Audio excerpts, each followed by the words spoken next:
ఆదిశక్తికి సంబంధించిన ముఖ్యమైన 10 తాంత్రిక అవతారాలను దశమహావిద్యలంటారు. దేవి భాగవతం అనే పురాణంలో 7వ స్కందం 31 నుంచి 40వ అధ్యాయాల్లో ఈ దశమహావిద్యల ప్రస్తావన ఉంటుంది. ఇక ఎక్స్ప్లోర్ చేయడం మొదలు పెడితే ముందుగా ఆ దశమహావిద్యలు ఎవరు? కాళీ, తార, త్రిపుర సుందరి, భువనేశ్వరి, భైరవి, చిన్నామస్త, ధూమావతి, బగలాముఖి, మాతంగి, కమల. ఈ 10 అవతారాలు కలిస్తే ఒక అద్భుతమైన డీటెయిల్ ఉంది. సనాతన లిటరేచర్ ప్రకారం ఈ సృష్టిలో అన్నిటికీ మూలం ఆ పరబ్రహ్మం.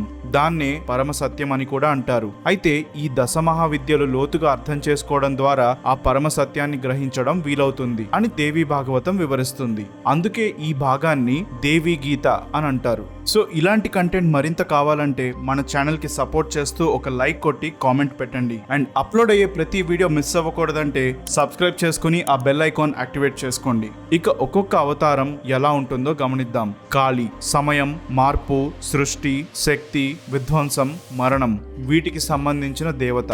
మార్కండేయ పురాణంలో దేవి మహత్యం అనే భాగం ప్రకారం మొదట్లో మధుకైటభ రాక్షసులను ఎదుర్కోవడానికి బ్రహ్మను ఈ ప్రపంచాన్ని రక్షించడానికి నిదురిస్తున్న విష్ణు నుంచి ఉద్భవించింది. మధుకైటభుల ఘట్టంలో కాళికాదేవి వారిని మంత్రముగ్ధులను చెయ్యడానికి మహామాయ అనే మరో రూపాన్ని తీసుకుంటుంది. అప్పుడు విష్ణువు చేతిలో వారి అంతం సులభతరమవుతుంది. దుర్గాదేవి చండముండాసురులను ఎదుర్కోవడానికి ఆవిడ కోపం నుంచి కాళి ఉద్భవించి అసురులను అంతం చేసింది. కాళి రక్తబీజ అనే అసురుడితో ఒక ప్రత్యేకమైన సవాలు ఎదుర్కొంటుంది. అతన్ని గాయం చేసిన వెంటనే చిందిన రక్తం నుంచి రక్తబీజుడి మరొక ప్రతిరూపం పుట్టుకొస్తుంది. అప్పుడు కాళి రక్తబీజుడిని, అతని రక్తాన్ని, దాని నుంచి పుట్టిన ప్రతిరూపాలను తన నాలుకపై ఉండేట్టు చేసి అంతం చేస్తుంది. లింగ పురాణంలో ఉన్న కథ ప్రకారం సాధారణంగా పార్వతి కాళిగా రూపాంతరం చెందడానికి, అలాగే మగవారికి కష్టమైన దరుక అనే రాక్షసుడిని ఓడించడానికి శివుడితో కలిసిపోతుంది. యుద్ధం పూర్తయిన తరువాత కాళికాదేవి రౌద్రం తగ్గి శాంతించడానికి శివుడి జోక్యం అవసరమవుతుంది. వామన పురాణంలో ఒక విచిత్రమైన వివరణ ఉంది. పార్వతికి దట్టమైన నీలపు శరీర వర్ణం ఉండటంతో దాన్ని ఉద్దేశించి శివుడు ఆవిడను కాళి అని పిలిస్తే బాధపడుతుంది. దానితో తన చర్మాన్ని తొలగించి గౌరిగా మారడానికి తపస్సు చేస్తుంది. తన పాత కోశాన్ని వదిలిపెట్టింది కాబట్టి కౌశికి అని పిలువబడి తన ఆవేశం నుంచి కాళిని సృష్టిస్తుంది. తార తాంత్రిక సాంప్రదాయాల్లో మార్గదర్శిగా, రక్షకురాలిగా వ్యవహరిస్తుంది. జ్ఞానోదయం కలిగించి మోక్షాన్ని ప్రసాదించే అంతిమ జ్ఞానాన్ని అందించే దేవత. అలాగే శక్తికి, అన్ని వనరులకు దేవత. ఆదిశక్తికి సంబంధించిన గ్రంథాల్లో సూర్యుని శక్తి తార నుంచే ఉద్భవించిందంటారు. క్షీరసాగర మదన ఘట్టం తరువాత శివుణ్ణి తన బిడ్డగా దగ్గర తీసుకుని నయం చేస్తుంది. రుద్రయామల అనే గ్రంథంలో 17వ అధ్యాయం ప్రకారం తారను పూజించే ప్రయత్నంలో వశిష్ఠ మహర్షి మొదట విఫలమవుతాడు. మహాసీన అంటే ఇప్పటి చైనా ప్రాంతంలో సుగతా బుద్ధుని రూపంలో విష్ణువుని కలుసుకొని కౌల అనే తాంత్రిక ఆచారాల గురించి తెలుసుకుంటాడు. ఆ తర్వాత విజయవంతమైన పూజలతో తారను ప్రసన్నం చేసుకుంటాడు. తాంత్రిక సాంప్రదాయానికి చెందిన దేవత కావడంతో తారను అథర్వణ వేదానికి రూపమని చెప్తారు. శివుడి రూపమైన తన భర్తను అక్షోభ్య అని పిలుస్తారు. స్వతంత్ర తంత్ర అనే మరో గ్రంథం ప్రకారం తార తన భక్తులను భయంకరమైన ప్రమాదాల నుంచి కాపాడుతుంది కాబట్టి ఉగ్రతార అనే పేరుతో ప్రసిద్ధి చెందింది. ఈ కాంటెక్స్ట్ లో ఉగ్ర అంటే కష్టమైన లేక తీవ్రమైన. త్రిపుర సుందరి, లలితా త్రిపుర సుందరి లేదా షోడసి అని కూడా అంటారు. అయితే ఈవిడ పేరుకి కొన్ని అర్థాలున్నాయి. త్రిపుర అంటే 3 నగరాలు లేదా లోకాలు. ముల్లోకాల్లో అందమైన దేవత లేదా శివుడు అంతం చేసిన త్రిపురాసురుల ఘట్టంలో ఆ వినాశనానికి ఉపయోగపడిన శక్తి. బ్రహ్మాండ పురాణానికి చెందిన లలితా సహస్రనామంలో ఉన్న వివరణ ప్రకారం భండాసుర అనే రాక్షసుడితో యుద్ధం చేయడంలో లలితా త్రిపుర సుందరి దేవి ముఖ్య పాత్ర పోషిస్తుంది. ఆ డీటెయిల్స్ లోకి వెళ్తే శివుడు ఇచ్చిన వరంతో భండాసురుడు శక్తివంతుడై వినాశనానికి కారకుడవుతాడు. దేవతలు ఇతని దుర్మార్గాన్ని గుర్తించి లలితాదేవి నుండి సహాయం కోరతారు. అప్పుడు ఆవిడ అస్త్రాలు, ఆయుధాలు ధరించి తన దివ్య సహచరుల సాయంతో భండాసురుడిని ఓడించి విశ్వాన్ని కాపాడుతుంది. ఈ యుద్ధం గురించి లలితా సహస్రనామంలో ఆ దేవికి ఉన్న అనేక దైవిక లక్షణాలను ప్రేమ, శక్తి, దయ, జ్ఞానం అన్నిటి గురించి అద్భుతమైన ఆవిష్కరణ ఉంటుంది. ఆవిడ ఆశీస్సులు, రక్షణ, ఆధ్యాత్మిక ఔన్నత్యాన్ని కోరుకుంటూ ఎందరో భక్తులు పూజలతో పాటు ధ్యానంలో కూడా ఈ లలితా సహస్రనామాన్ని జపిస్తారు. భువనేశ్వరి, భువన ఈశ్వరి. భువనం అంటే లోకం, విశ్వం లేదా ప్రపంచం అనే వేరువేరు అర్థాలు రావడంతో విశ్వదేవత అని అంటారు. దేవి భాగవత పురాణం ప్రకారం భువనేశ్వరి దేవి అంటే దుర్గా, లక్ష్మి, సరస్వతి, గాయత్రి, రాధ అనే 5 దేవతల వ్యక్తీకరణం. పంచ ప్రకృతి అంటారు. అది మాత్రమే కాదు, భౌతిక ప్రపంచం తయారవ్వడానికి కారణమైన పంచభూతాలకు ఆవిడే దేవత. ఆధ్యాత్మిక జ్ఞానం ప్రకారం ఈ భౌతిక ప్రపంచమంతా ఒక మాయ లేదా భ్రాంతి అని అంటారు కదా. ఆ భ్రాంతికి కారకురాలైన శక్తి మహామాయ అనే పేరుతో కూడా పిలువబడుతుంది. భైరవి, శివుడి భయంకర రూపమైన భైరవుడి గురించి వినే ఉంటారు. అదే విధంగా శక్తికి భయంకర రూపం ఈ భైరవీదేవి. భైరవీదేవి కుండలిని శక్తితో గుర్తించబడుతుంది. దీనితో ఆవిడను తాంత్రిక యోగ, కుండలిని యోగ వీటికి సంబంధించిన అభ్యాసాల్లో మార్గదర్శిగా, రక్షకురాలిగా గౌరవిస్తారు. భైరవి 64 యోగిని దేవతలకు నాయకత్వం వహిస్తే భైరవుడు తన 52 సహాయక రూపాలకు నాయకత్వం వహిస్తాడు. భైరవి, భైరవ ఇద్దరు భార్యాభర్తలు. భైరవిని శుభంకరి అని కూడా పిలుస్తారు. అంటే తన భక్తులను పిల్లలుగా చూస్తూ వాళ్లకు శుభకార్యాలు చేసే మంచి తల్లిగా వ్యవహరిస్తుంది. అధర్మంగా ఉన్న వారిని రక్తపాతం ద్వారా శిక్షిస్తుంది. ఒకవైపు హింసాత్మకంగా, భయంకరంగా కనిపిస్తే మరోవైపు పిల్లలకు కోమలమైన తల్లిగా వ్యవహరిస్తుంది. చిన్నమస్త, తన తలను తెంచుకున్న ఆవిడ అనే అర్థం ఈ పేరుకొస్తుంది. ప్రాణతోషిని తంత్ర అనే గ్రంథంలో ఈ దేవి గురించి 2 కథనాలున్నాయి. ఒకనాడు పార్వతీదేవి మందాకిని నదిలో స్నానమాచరిస్తున్న సమయంలో ఒక రహస్యమయ కారణంగా ఆవిడ నల్లటి రంగులోకి మారిపోయింది. అదే సమయానికి ఆవిడ వెంట వచ్చిన 2 సేవకురాళ్లు డాకిని, వర్ణినిలకు ఘోరమైన ఆకలి వెయ్యడంతో ఆహారం కావాలని దేవిని అడిగితే ఆవిడ స్వయంగా తన చేతి గోర్లతో తన తలను మొండెం నుంచి వేరు చేసుకుంది. అప్పుడు 3 రక్తపు ధారలు కారితే 2 ఆ సేవకురాలు తాగారు. 3వ ధార దేవి తాగింది. చూడటానికి ఎంతో భయంకరంగా ఉన్నప్పటికీ తాంత్రిక పరంపరలో వీటికి ఎంతో లోతైన అర్థం ఉందంటారు. ఈ కథనాలేవి కూడా ఫిజికల్ టర్మ్స్ లో చూడలేం. ఎందుకంటే దేవీ దేవతల రూపాలన్నీ శక్తి అంటే ఎనర్జీ ఫార్మ్స్. సో వాళ్ల చర్యలు అన్నీ ఏవో ఒక అర్థాన్ని సూచిస్తాయి. అలా చిన్నమస్తా దేవి విషయంలో చూస్తే ఒక వ్యక్తిలో ఉండే అహానికి ఉచ్చస్థాయి తల కాబట్టి తానే స్వయంగా తన తలను నరకడం అంటే తన అహాన్ని తనకు తానుగా తొలగించడం అంటారు. అలాగే ఆ 3 రక్తధారలు కుండలిని యోగకు, తాంత్రిక తత్వానికి సంబంధించి ఇడ, పింగళ, సుషుమ్న అనే 3 అత్యంత ముఖ్యమైన నాడులు. ఎప్పుడైతే అహం అనే తత్వాన్ని వదిలేస్తారో ఈ 3 నాడులను యాక్సెస్ చేయగలుగుతారు.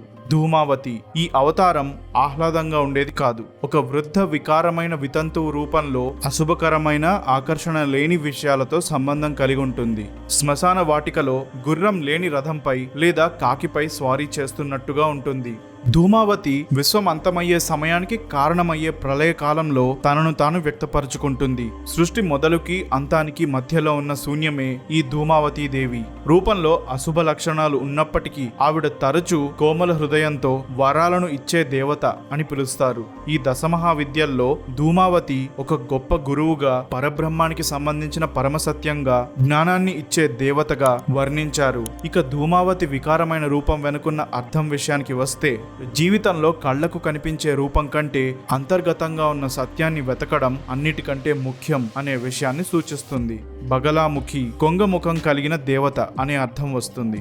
ఈ దేవత గురించి 2 కథనాలున్నాయి. అందులో మొదటిది, సత్యయుగంలో ఒక పెద్ద తుఫాను సృష్టిని నాశనం చేయడం ప్రారంభించింది. దానికి విష్ణువు కలవరపడి పార్వతీదేవిని శాంతింపజేయడానికి హరిద్ర సరోవర్ ఒడ్డున కూర్చొని ఆవిడకు తపస్సు చేశాడు. దానికి ప్రసన్నురాలై అదే సరస్సు నుంచి బగలాముఖి రూపంలో పార్వతీదేవి ప్రత్యక్షమై ఆ తుఫానుని అరికట్టి విశ్వాన్ని తిరిగి యథాస్థానానికి తీసుకొచ్చింది. ఇక రెండోది, ఈ కథలో సరైన వాక్కు అంటే మంచి మాట తీరుకి గురువుగా బగలాముఖి పిలువబడుతుంది. మదనుడనే రాక్షసుడు వాక్సిద్ధిని పొందడంతో తాను అన్న ప్రతి మాట నిజమయ్యే వరాన్ని దక్కించుకున్నాడు. ఇక అందరి అసురుల్లానే ఆ వరాన్ని దుర్వినియోగం చేయడం మొదలుపెట్టాడు. దానితో ప్రజలను చంపాడు. అప్పుడు దేవతలు బగలాముఖిని వేడుకోవడంతో ఆ దేవత మదనుడి నాలుకను పట్టుకొని అతని శక్తి పనిచేయకుండా అడ్డుకుంది. అప్పుడు మదనుడు తాను అంతమైన తరువాత దేవతలతో పాటు పూజలు అందుకోవాలని కోరుకున్నాడు. దానికి బగలాముఖి దేవి ఆ వరమిచ్చి అతన్ని అంతం చేసింది. మాతంగి. సరస్వతీదేవికి తాంత్రిక రూపం మాతంగి. జీవితంలో ఎదురయ్యే చెడుకి దేవత. ఇది కాస్త కన్ఫ్యూజింగ్ గా ఉండొచ్చు, కానీ డీటెయిల్స్ లోకి వెళ్తే చెడు సందర్భాలు ఎన్నో పాఠాలు నేర్పిస్తాయి, దారి తప్పిన వారిని తిరిగి సరైన దారిలోకి తీసుకొస్తాయి. అటువంటి గురువే ఈ మాతంగి దేవత.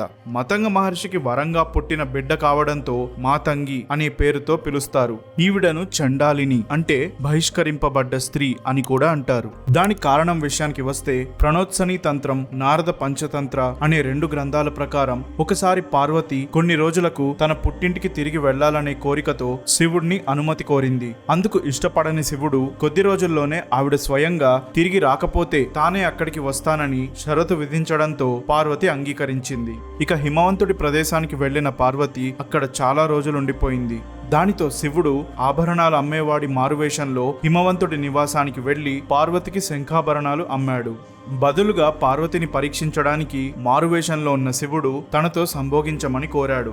వెంటనే శపించాలనుకున్న పార్వతి తన యోగ శక్తుల ద్వారా వచ్చింది శివుడే అని తెలిసి అతని కోరిక తీర్చడానికి అంగీకరించింది. కాకపోతే అది తగిన సమయంలోనే చేస్తానని చెప్పింది.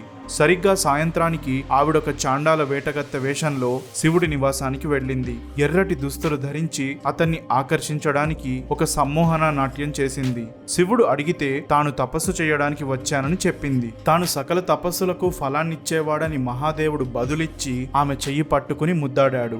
ఆ తర్వాత శివుడి చాండాలుడిగా మారి చాండాల స్త్రీగా ఉన్న భార్యను గుర్తించి ఆవిడతో సంభోగించాడు. ఈ సంఘటన పూర్తవ్వడంతో కలయిక ఏర్పరచుకున్న చాండాల స్త్రీ రూపమైన ఉచ్చిష్ట చాండాలినిగా ఎప్పటికీ నిలిచుండాలని, అదే రూపంలో తాను ఆరాధించబడాలని పార్వతి తన భర్తను కోరింది. అలా తాంత్రిక పరంపరలో చాండాలినిగా ఈ మాతంగి దేవత ప్రసిద్ధి చెందింది. కమలాత్మిక. కమలంపై కూర్చొని ఉన్న తాంత్రిక లక్ష్మీదేవి ఈ కమలాత్మిక. సహజంగా లక్ష్మీదేవి తన భర్త నారాయణుడి పాదాలకు సేవలు చేస్తూ ఉంటుంది. కానీ కమలాత్మిక దానికి భిన్నమైన తీరులో సౌమ్యంగా కాకుండా భయానకంగా కనిపిస్తుంది. విష్ణువుకు ప్రియమైన వ్యక్తిగా పరిగణించబడినప్పటికీ ఆమె తన వైవాహిక గృహస్థ బాధ్యతలను తక్కువగా నిర్వర్తిస్తుంది. విపత్తుల సమయంలో రక్షణకి విష్ణువుపై ఆధారపడకుండా ఆవిడే రంగంలోకి దిగి తన శక్తులతో చెడుని అంతం చేస్తుంది. సో ఇక్కడితో దశమహావిద్యలు అయిపోయాయి. అయితే ఆఖరిగా ఈ దశమహావిద్యల గురించి ఒక హైలైట్. తోడల తంత్ర, గుహ్యాతి గుహ్య తంత్ర అనే 2 గ్రంథాల ప్రకారం పార్వతీదేవి దశమహావిద్యల్లో ఒక్కొక్క మహావిద్య విష్ణువుని దశావతారాల్లో ఒక్కొక్క అవతారానికి సమానం అనే వివరణ ఉంది. ముందుగా తోడల తంత్ర ప్రకారం కాళీ కృష్ణుడు, తార మత్స్యం, త్రిపుర సుందరి పరశురాముడు, భువనేశ్వరి వామనుడు, భైరవి బలరాముడు, చిన్నామస్త నరసింహ, ధూమావతి వరాహావతారం, బగలాముఖి కూర్మావతారం, మాతంగి రాముడు, కమలాత్మిక సుగతా బుద్ధుడు. ఇక గుహ్యాతి గుహ్య తంత్రం ప్రకారం కాళీ కృష్ణుడు, తార రాముడు, త్రిపుర సుందరి కల్కి, భువనేశ్వరి వరాహావతారం, భైరవి నరసింహ, చిన్నామస్త పరశురామ, ధూమావతి వామనుడు, బగలాముఖి కూర్మావతారం, మాతంగి సుగతా బుద్ధుడు, కమలాత్మిక మత్స్యం. ఈ సుగతా బుద్ధుని అవతారం ఏంటో తెలుసుకోవాలంటే దానికి సంబంధించిన వీడియో ఎండ్ కార్డ్ లో పిన్ చేశాను. ఇక వీడియో ఇక్కడితో అయిపోతుంది కాబట్టి ఒకసారి ఆ వీడియో చూసేయండి. వీడియోని చివరి వరకు చూసిన మీ అందరికీ చాలా చాలా థ్యాంక్స్. గడుస్తున్న నవరాత్రుల సందర్భంగా మరిన్ని ఇంట్రెస్టింగ్ వీడియోస్ రాబోతున్నాయి. అవేవి మీరు మిస్ అవ్వకూడదంటే మన ఛానల్ కి సబ్స్క్రైబ్ చేసుకుని బెల్ ఐకాన్ యాక్టివేట్ చేసుకోండి. అలాగే మీరు ఏదైనా టాపిక్ సజెషన్ ఇవ్వాలనుకుంటే కింద కామెంట్స్ లో చెప్పండి. దానితో పాటు ఛానల్ కి సపోర్ట్ చేస్తూ ఒక లైక్ కొట్టడం మాత్రం మర్చిపోకండి. నేను మీ లైఫ్ ఓరామా, తిరిగి కలుస్తూనే ఉందాం.